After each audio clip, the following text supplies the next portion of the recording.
I'm just wondering, I mean, when our patients have impulse control disorders, big problem is that they are not aware of it. So years later, for example, when they received deep brain stimulation and we were able to push down the dopamine levels, years later then they realize, oh, what I did then back, that was somehow pathological. But when they are in this phase, they don't realize it. So how is it with people in a maniac phase? Do they realize it or they're not aware of it? I think some people will realize it. It depends partly on how many times you've been there, how many times you've been hospitalized for it, how many times you've been jailed for it. I think that by definition, judgment is not the middle name of mania. I mean, you know, judgment is one of the first things to go. It's that sense of invulnerable, that there are no consequences.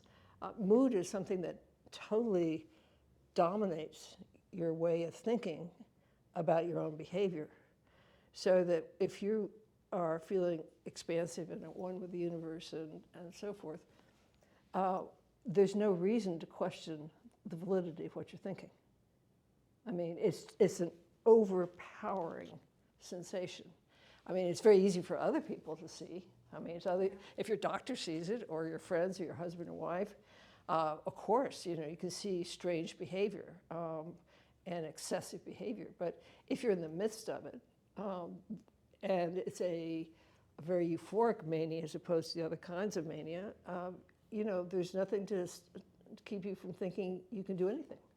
And how can we, or do you think that there is a way to help these people when they're in this kind of maniac behavior-like phase to get them out? I think that's one of the basic problems in treating bipolar illness is that it's very hard if somebody comes in my office and they're feeling better than they've ever felt in their life, to tell them that they're not feeling well. It's just, you could do it, but you lose all credibility because that's not what they believe, that's not what they're feeling.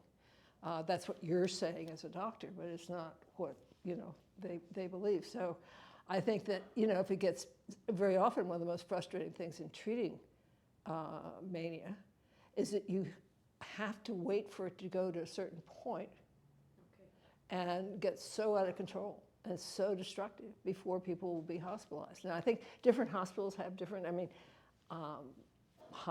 Johns Hopkins, I think, has enough experience with patients with mania that we probably have a tendency to try and hospitalize people earlier on before things get completely wildly out of control. But that's easier said than done. But how can you prevent it? So, or you prevent it with medication. You're not going to prevent it with talking about it. You know, it just doesn't work.